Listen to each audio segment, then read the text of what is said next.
Hello and welcome to Life Beyond the Numbers, the podcast for leaders and people curious about creating a more fulfilling work life.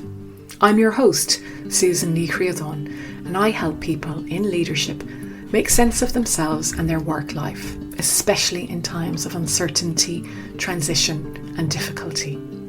I'm also the author of the award-winning book, Leading Beyond the Numbers.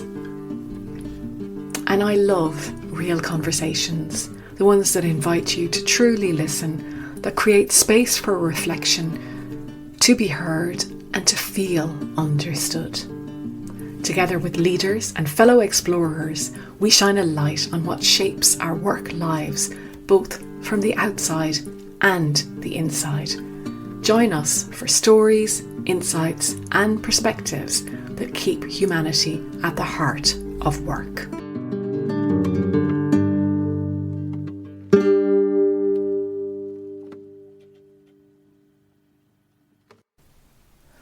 Hello and welcome to episode 225 of Life Beyond the Numbers.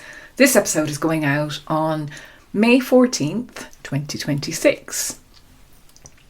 And May 14th is the date that my book, Leading Beyond the Numbers, was first published. And today marks the second anniversary. So I've decided to record a solo episode to mark the milestone, and I hope you'll come with me. I wrote these lines about a month ago. Always in the background, knowing my place, a self-imposed choice to save face. When I look in the mirror, I don't see me, just a version I think I'm supposed to be. At 52, I see I don't know my dreams. Always practical, responsible, it seems. The reality I live in is just that. I chose hard and sometimes flat. The world is your oyster, they say. I dream of eating them one day, by the sea where I know I belong, with my soul singing its dream song. When I wrote those words, I was attending a 3-day course in London. And I was commuting in and out every day, and on the last morning I was walking from the train to the venue and these words just started to bubble up, and I thought, right, I have to get out my notebook and write them down before they escape. So I sat on the side of the street. Luckily it was a sunny morning, and I wrote those lines. And when I got into the venue, I went to sit in the middle, somewhere out of view. And I thought, you know what? No, I'm actually going to sit up front today. And when we are asked if we have any reflections on the last 24 hours, I'm going to read this out. And I did. And later during the day, when I was in a group, smaller group, doing some work, one of the other participants said to me, hadn't writing my book been a dream of mine? And I actually had to think about that. So I'm guessing no, it wasn't. And while I always wanted to write a book, it's something I've always thought about, I'm not really sure that this book was a dream. So I wonder, how do we discover our dreams? Or maybe it's how do we uncover them or recover them?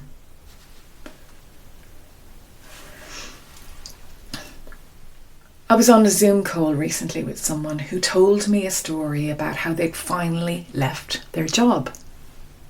For 20 years or more, they'd always loved what they did.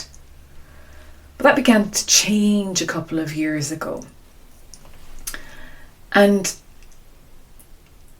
in the last 12 months, in the lead up to finally resigning and leaving, they told me that every morning when they arrived to work, they would sit in the car park, in their car, drawing until the moment they had to be at their desk.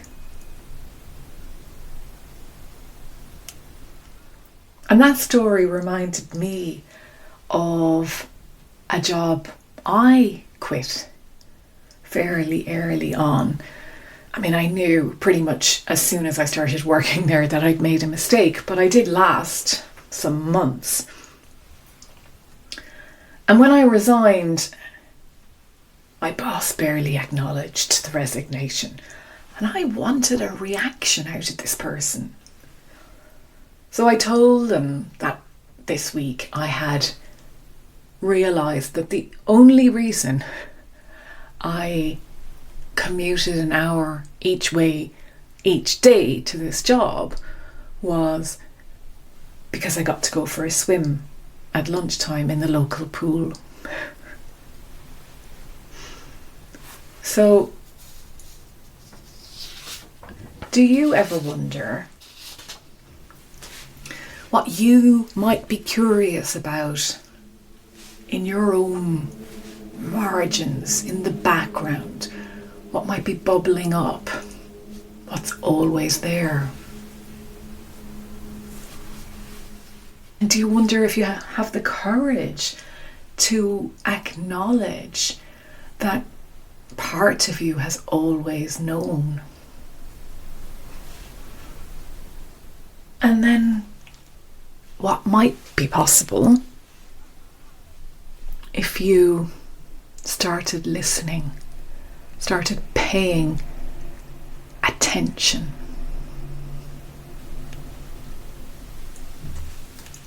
Please tell me what it is you do.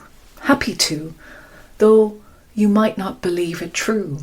What is it that makes you say that? Simply that it's a facilitated chat. I get paid to listen, to help others glisten.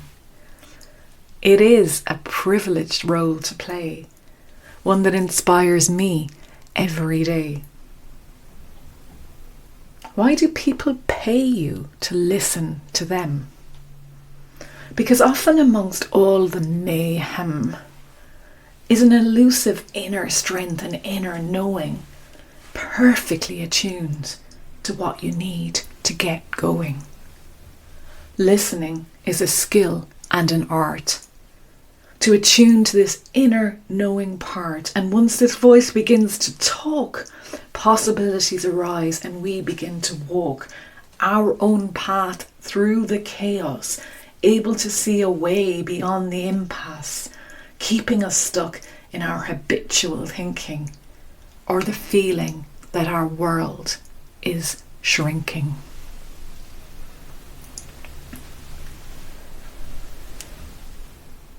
Tim Gallwey is the author of a book called The Inner Game of Tennis. Now, I haven't ever read it, but there's a formula that often comes up in places, and it came up that day, that last day that we were in London on this course. And that formula is performance equals potential minus interference. And we were talking about how our thinking interferes. And at one stage somebody was telling a story and I misheard interfere.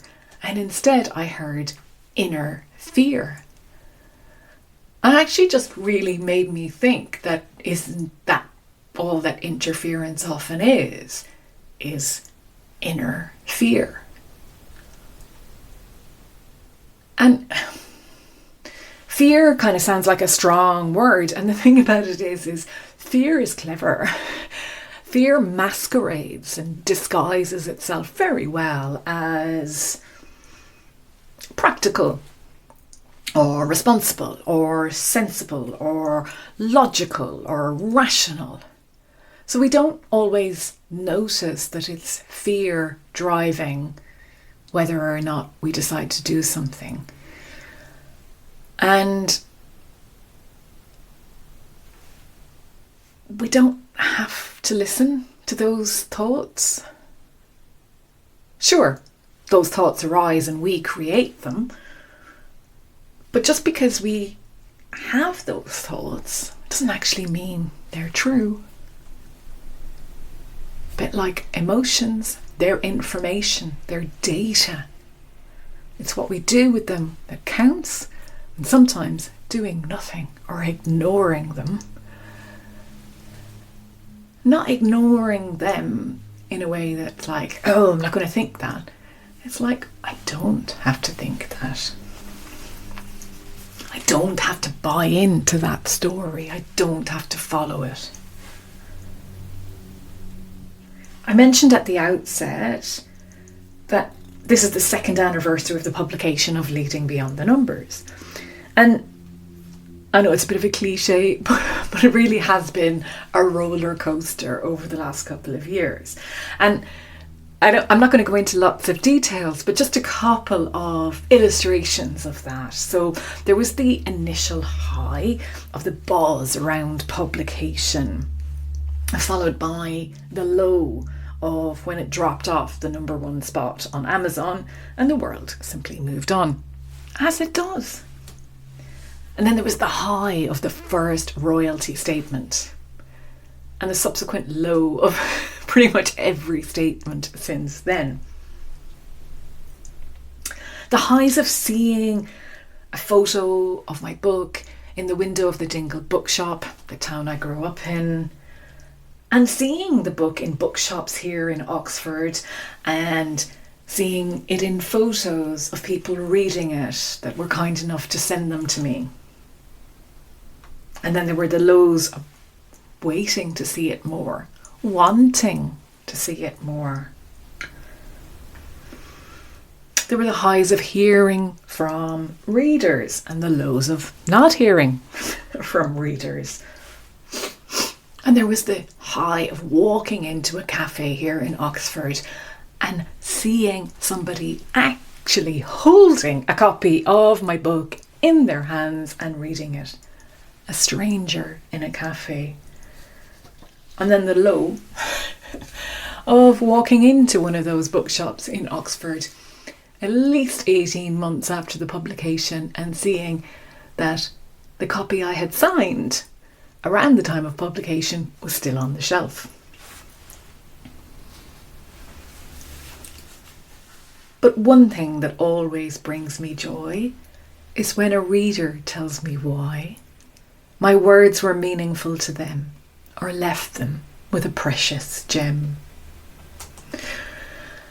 And I suppose what I've seen and what I am seeing still is, regardless of what the book does or doesn't do in the world, it doesn't really say anything about me at all. The reality is that I am still me. And outsourcing my worth to outcomes that I have no control over is thinking that I just don't have to listen to. Seeking validation from outside of myself isn't actually possible. I mean, there may be that short-term temporary high, but feelings come and go of their own accord. And there isn't anyone or anything that can actually give me a sense of worth or a sense of validation other than myself. Which brings me to perhaps the experience where this became most obvious and indeed revealing: the Business Book Awards.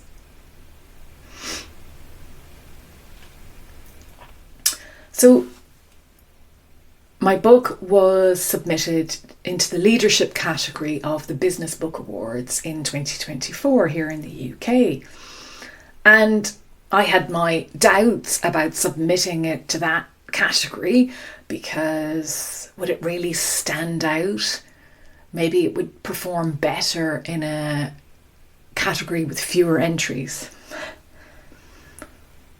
But then the message of the book is important, isn't it? It's like I knew in my heart that we cannot solve workplace challenges with the same thinking that created them. And my book is a contribution to that predicament. So it went into the leadership category.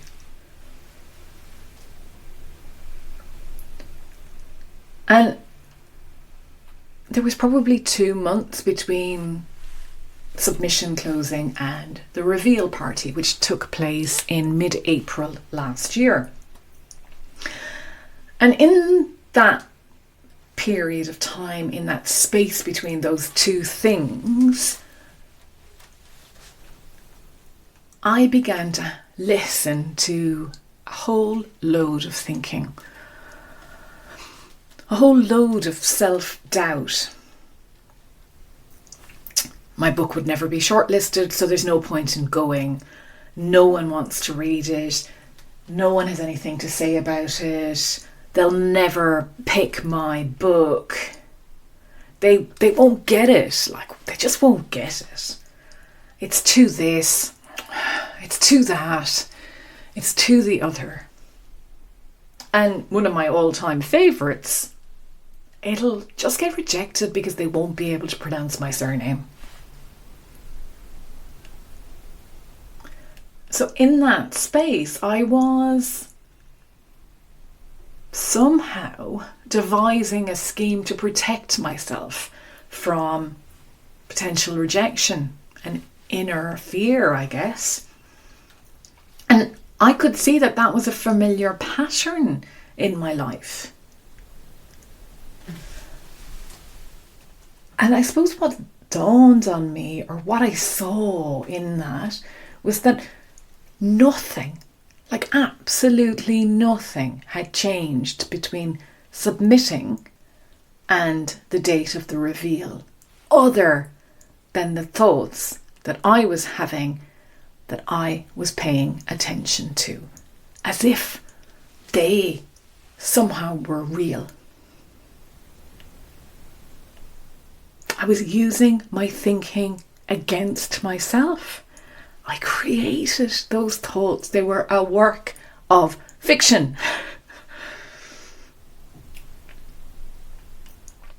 And so if I didn't go to the event, I wouldn't have to deal with the rejection. I could handle it at home alone. And what amazed me as well is there was this part of me, this little part of me, that I suppose wanted to go, but was drowned out in all of the noise of all the reasons why I shouldn't go. And so that voice, that inner knowing, that wisdom told my partner my plan not to go. Knowing, I'm sure, that my partner would tell me to go, which of course he did. And I went.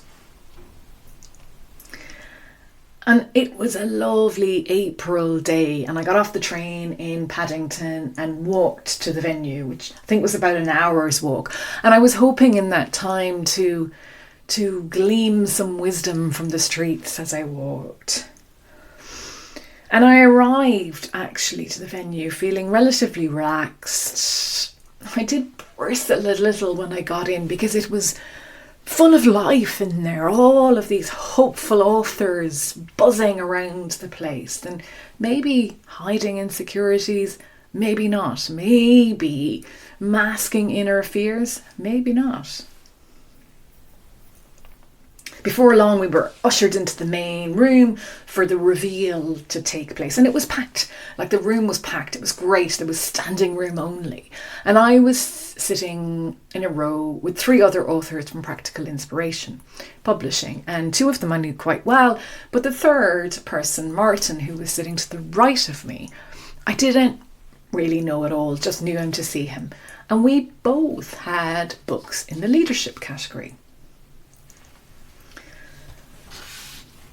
And we listened through the other categories, and eventually it got to the leadership category. And my book was shortlisted. And hearing the title of it being read out was a shock, like a really lovely shock. And when they called out my name or said my name, it was almost like an experience of time standing still. I had to absorb the words. And then I saw the cover up on the screen, and it was like, oh yes. I had gone in the end with little to no expectation. I was just glad I was in the room. And I suppose I'd been often heard as a child, expect not and you shall not be disappointed. But what's wrong with being disappointed? There's nothing wrong with being disappointed. There's nothing wrong with expecting things, wanting things, wishing things, dreaming of things. Anyway, as it sank in, I was stunned. I was overjoyed, overwhelmed even. I didn't even hear the rest of the titles being read out. And I don't remember exactly how I became aware that Martin actually hadn't been shortlisted. May have been his body language, or that I heard him utter, gutted. I turned to him and offered some half-hearted commiserations. And after the reveal was over, I met him out in the main reception, maybe 30 minutes later. And he gave me this big hug. And it was so gracious.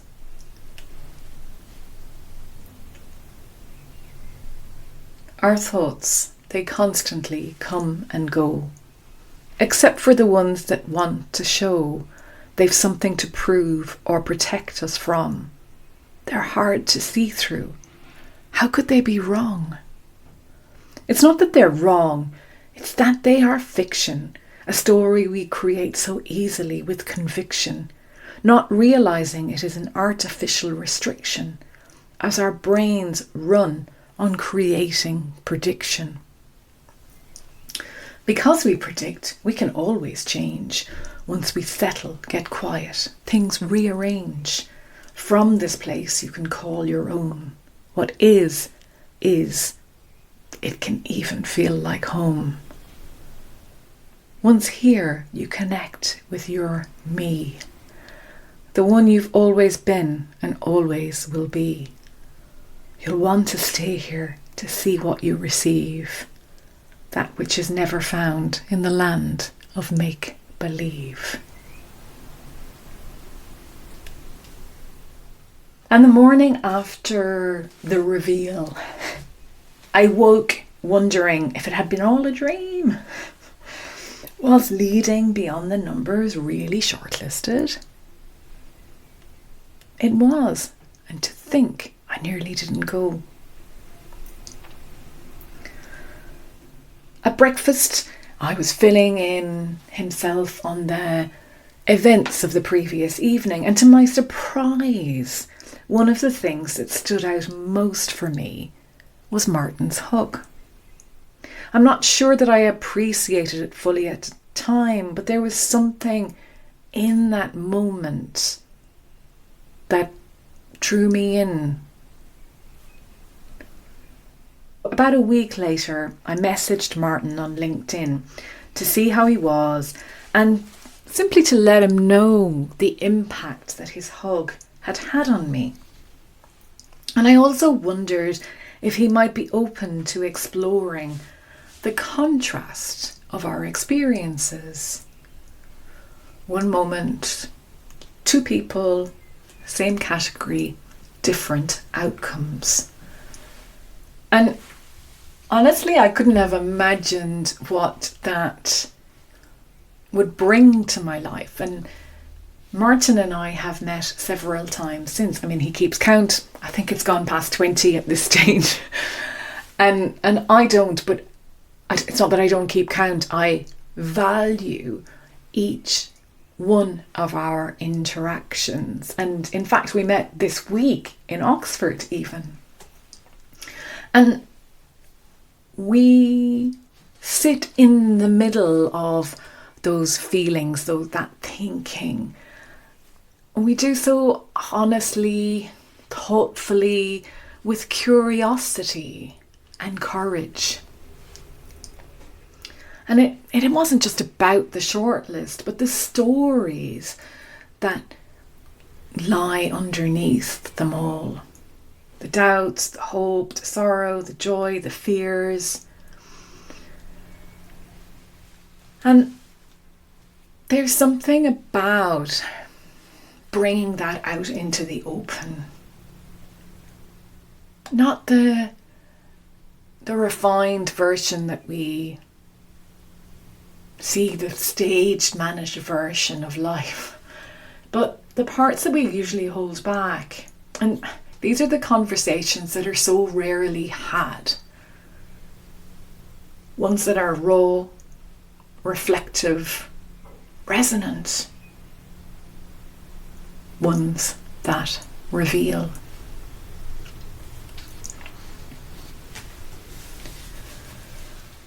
There is a part of me that does believe my value depends on how others receive my words, actions, presence and gifts, causing all sorts of internal rifts.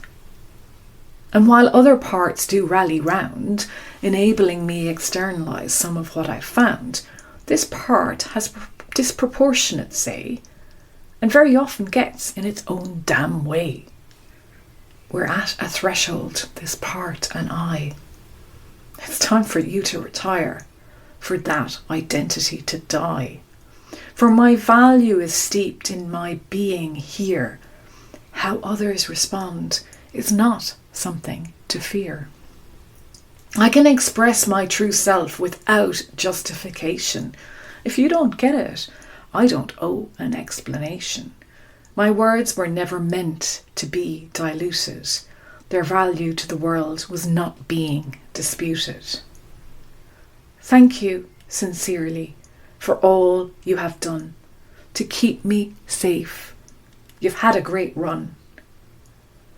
Beyond your death, new life emerges. It's been waiting for ages in the verges.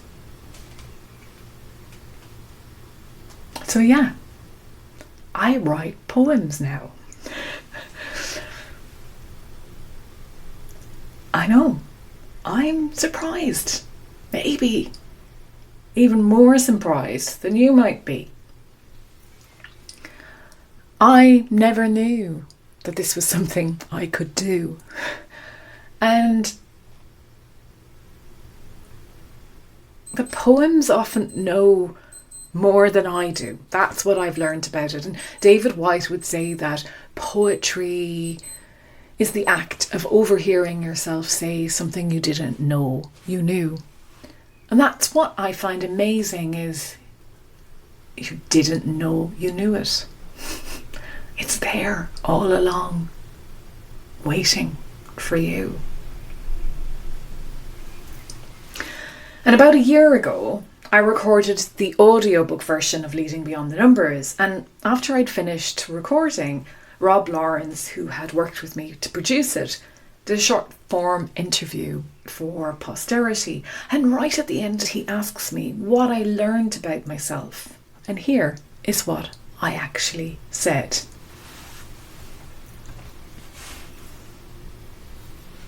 Well, congratulations on writing the book, recording the book. And what would you say you've learned about yourself during this experience? It's a very coachy question there to ask you. I suppose I've learned that there's a lot more that hasn't been said. And a lot of the book is about voice and not leaving things unsaid and speaking our truth and using our voice.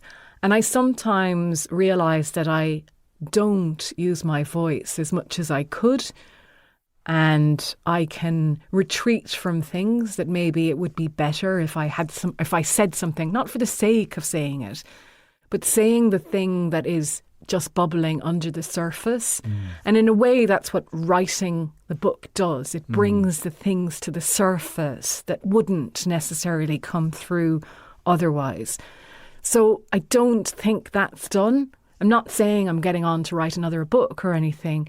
I just think there's a lot of creativity still waiting to emerge. Whatever form that takes, we'll see. Yeah. That doesn't really matter. Reaffirming to myself that I have this capability and capacity is important. Yeah. That's why I'm even forcing myself to say this now on a recording with a video as well. There's no escaping that. And I think as humans, certainly for myself, that's my experience, is I need to remind myself of that. I can take it for granted, I can ignore it, and actually reminding myself helps me to do the next thing, take the next step, no matter how small. This following piece emerged very recently. Whoever declared tears a sign of weakness, only required to signify distress, must never have experienced the sweetness of crying with pure joy or happiness. We can live to the point of tears. Tears of joy as well as tears of fears. Every day cracking open a little wider, she welcomes her soul to guide her. Can we dream? She asks seriously. Of course we can, so easily. What stopped us until now? Believing tears were never how. Tears point us to the invitation. Sometimes through laughter is revelation. The body knows how to get through, even when the mind doesn't know what to do. Let the floodgates open. We're not built for coping. We're here to be ourselves in full, in all our glory, shining, not dull. When you smile, the world smiles with you. When you cry, many will long to too. Go ahead. You don't need permission. You now see you only ever had to listen. You'll never run out of tears to shed. They are limitless for the lives we tread, instantly replenishing when they fall, a wellspring at our beck and call. Everything I've talked about here today, mistaking our thinking for reality, outsourcing worth to outcomes, not listening to what's actually here beneath the noise. This isn't just about an author's experience. It's what's happening in every workplace and every leadership team, every difficult conversation, every decision that keeps getting put off. But what if we already have everything we need? In the closing lines of the book, Season of Blood, Fergal Keane writes, "At the very outset, I asked what it was that dreams asked of us. Perhaps they request something very ordinary, simply that we do not forget."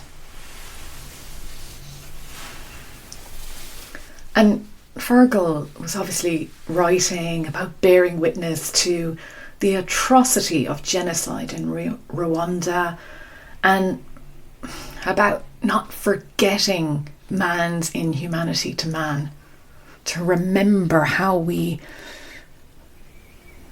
the lengths we go to at times, and to not repeat.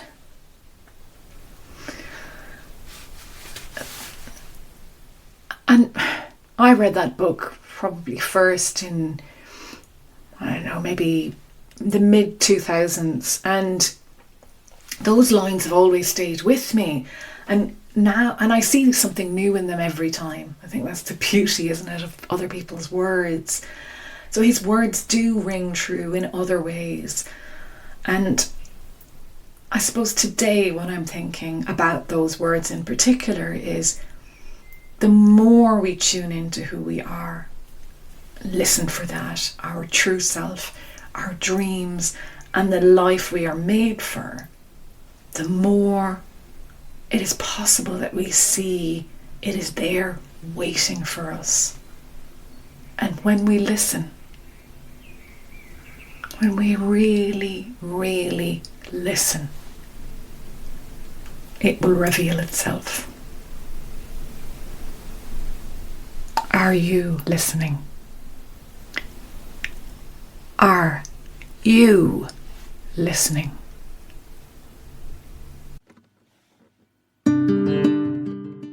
Thank you for listening to Life Beyond the Numbers. If someone popped into your mind while you were listening, maybe a friend or a colleague, send them the episode. Chances are they'll appreciate it too. And if it spoke to you, a few kind words in a review can help others like us find it too.